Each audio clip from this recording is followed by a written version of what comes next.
लगातार देख रहे सभी दर्शकों का स्वागत है। मैं हूं मंजीत सहगल। आज के एपिसोड में बात करेंगे बिहार विधानसभा चुनाव की रणभेरी बजने वाली है, क्योंकि साल के आखिर में विधानसभा चुनाव की घोषणा होगी। अक्टूबर नवंबर में चुनाव हो सकते हैं। आज राहुल गांधी दरभंगा गए तो उनको वहां दलित और पिछड़ा वर्ग से ताल्लुक़ रखने वाले छात्रों से मिलने से रोका गया। हालांकि वो फिर भी अपने तरीके से पैदल चलकर जोर आजमाइश करके मंच तक पहुंच गए। राहुल गांधी के काफिले को रोकने के बाद राजनीति शुरू हो गई है और सामने आ रहा है कि किस तरह से अब की बार बिहार विधानसभा चुनाव में पार्टियां जमकर प्रचार करेंगी और बाजी मारने की कोशिश करेंगी। इस वक्त अगर पार्टी पोजीशन की बात करें तो राष्ट्रीय जनता दल के पास 75 सीटें हैं और भारतीय जनता पार्टी के पास हैं 74 सीटें और कांग्रेस के पास सिर्फ 19 सीटें और जनता दल यूनाइटेड के पास 43 सीटें हैं। बाकी 31 सीटें अन्य के पास हैं। दोस्तों, इससे पहले कि हम लोग वीडियो के अगले हिस्से में जाएं, आप आज का घटनाक्रम देख लीजिए और आज के घटनाक्रम को लेकर राजनीतिक पार्टियों की क्या राय है और क्या आपकी बार सचमुच कांग्रेस बाकी सभी विरोधी दलों को चुनौती दे रही है और क्या नीतीश कुमार अब की बार जो तूफान है उसका सामना कर पाएंगे या फिर नहीं। देखिए ये खास रिपोर्ट। राहुल गांधी दरभंगा के अंबेडकर छात्रावास में शिक्षा न्याय संवाद कार्यक्रम के तहत दलित, पिछड़े, ओबीसी, ईबीसी और अल्पसंख्यक छात्रों से मिलने जा रहे थे। इस कार्यक्रम का मकसद शिक्षा में सामाजिक न्याय, छात्रवृत्ति योजनाओं में देरी और निजी स्कूलों द्वारा शिक्षा के अधिकार और अधिनियम के उल्लंघन जैसे मुद्दों को उजागर करना था। लेकिन दरभंगा जिला प्रशासन ने इस आयोजन की अनुमति देने से इनकार कर दिया। कांग्रेस ने इसे एनडीए सरकार का दमनकारी कदम बताया है। आरोप लगाया है कि जनता दल यूनाइटेड बीजेपी गठबंधन के इशारे पर यह फैसला लिया गया।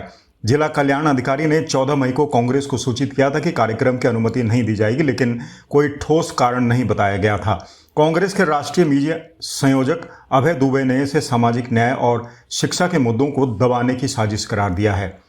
राहुल गांधी ने पुलिस की रोक के बावजूद हार नहीं मानी। उन्होंने अपनी गाड़ी छोड़कर पैदल ही छात्रावास की ओर बढ़ने का फैसला किया और अंततः वहां पहुंचकर छात्रों को संबोधित किया। इस घटना ने कांग्रेस को एनडीए पर हमला करने का मौका दिया, जिसे उन्होंने लोकतंत्र पर हमला करार दिया। राहुल गांधी का मुख्य लक्ष्य अंबेडकर छात्रावास में 2000 से अधिक ओबीसी, ईबीसी, अनुसूचित जाति और अल्पसंख्यक छात्रों से संवाद करना था। यह कार्यक्रम कांग्रेस की बिहार में सामाजिक न्याय और शिक्षा को केंद्र में लाने की रणनीति का हिस्सा है। इसके अलावा राहुल गांधी का पटना में छात्रों के साथ सामाजिक सुधारों, ज्योतिराव और सावित्रीबाई फुले पर आधारित फिल्म फुले देखने का भी कार्यक्रम था, जो दलित और पिछड़े समुदायों के लिए शिक्षा और समानता के महत्व को रेखांकित करती है।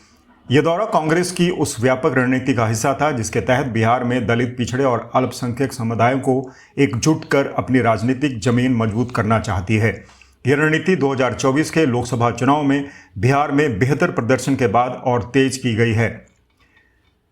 यह घटना बिहार विधानसभा चुनाव, जो संभवतः अक्टूबर-नवंबर 2025 में हो सकते हैं, कि ठीक पहले इसे राजनीतिक रूप में और महत्वपूर्ण बनाती है। बिहार में एनडीए सत्ता में है और कांग्रेस और आरजेडी विपक्षी गठबंधन का हिस्सा है। राहुल गांधी की यह सक्रियता बिहार में कांग्रेस की खोई हुई जमीन वापस पाने की कोशिश को दर्शाती है। राहुल गांधी पिछले कुछ महीनों से बिहार में नियमित दौरे कर रहे हैं। उनकी संविधान बचाओ रैलियां और शिक्षा न्याय समाज जैसे कार्यक्रम बीजेपी पर संविधान और सामाजिक न्याय के खिलाफ काम करने का आरोप लगाते हैं। कांग्रेस ने इस घटना को एनडीए की दलित और छात्र विरोधी नीतियों के खिलाफ प्रचारित किया है। प्रियंका गांधी वाड्रा ने इसे शर्मनाक और कायरतापूर्ण बताया, जबकि एनएसयूआई के अध्यक्ष वरुण चौधरी ने सरकार पर छात्रों की स्थिति छुपाने का आरोप लगाया। वहीं आरजेडी ने भी इस मुद्दे पर कांग्रेस का साथ दिया। आरजेडी नेता तेजस्वी यादव ने कहा है कि नीतीश कुमार की सरकार दलित और पिछड़े वर्गों की आवाज़ दबाना चाहती है। आरजेडी और कांग्रेस दोनों ही बिहार में सामाजिक न्याय और जातिगत जनगणना जैसे मुद्दों को जोर शोर से उठा रहे हैं ताकि दलित और पिछड़े वोटरों को अपने पक्ष में किया जा सके। वहीं एनडीए ने इस घटना को कांग्रेस की राजनीतिक नौटंकी करार दिया है। उप मुख्यमंत्री सम्राट चौधरी ने राहुल गांधी के दौरे को नाटक बताया और कहा कि कांग्रेस बिहार में सामाजिक विभाजन की कोशिश कर रही है। एनडीए का दावा है कि उनकी सरकार सामाजिक न्याय और शिक्षा के प्रति प्रतिबद्ध है और कांग्रेस केवल वोट बैंक की राजनीति कर रही है। राहुल गांधी ने मुख्यमंत्री नीतीश कुमार पर निशाना साधते हुए एक्स अकाउंट पर लिखा, एनडीए की डबल इंजन की सरकार मुझे दलित पिछड़े छात्रों से मिलने से रोक रही है। नीतीश जी, संवाद कब से अपराध हो गया? यह बयान एनडीए को घेरने की कांग्रेस की रणनीति का एक हिस्सा था। राहुल गांधी ने इस मौके पर केंद्र सरकार की हालिया जातिगत जनगणना की घोषणाओं का श्रेय जनता के दबाव को दिया। उन्होंने कहा कि उनकी और विपक्ष की मांगों के कारण ही मोदी सरकार को एक कदम उठाना पड़ा। कांग्रेस और आरजेडी बिहार में 50% आरक्षण की सीमा हटाने और तेलंगाना मॉडल की तर्ज पर जातिगत जनगणना लागू करने की मांग कर रहे हैं। यह मुद्दा बिहार में दलित और पिछड़े वर्गों के बीच बड़ा हमने 3 मांगे की है। सबसे पहले जाति जनगणना, सही तरीके का जाति जनगणना जो हमने तेलंगाना में किया। दूसरी बात, कानून हिंदुस्तान का कानून है कि प्राइवेट कॉलेजेस और यूनिवर्सिटीज में आरक्षण होना चाहिए। दोस्तों, बिहार विधानसभा चुनाव को लेकर आपने हमारी खास रिपोर्ट देखी।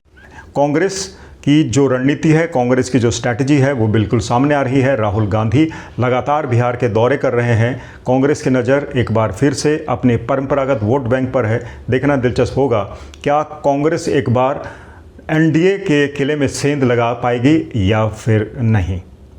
दोस्तों, ये था आज का बुलेटिन। आपको कैसा लगा? अपनी राय से हमें ज़रूर अवगत करवाइएगा। आपकी राय हमारे लिए बहुत ज़्यादा महत्वपूर्ण है। और अगर आपने अभी तक हमारे चैनल को सब्सक्राइब नहीं किया है तो कर लीजिए, ताकि आपको पहरेदार द्वारा दी गई सभी जानकारियाँ तुरंत मिलती रहें। तो जब तक हम हाजिर होते हैं नए बुलेटिन के साथ, आप अपना बहुत ख्याल रखिएगा। नमस्कार।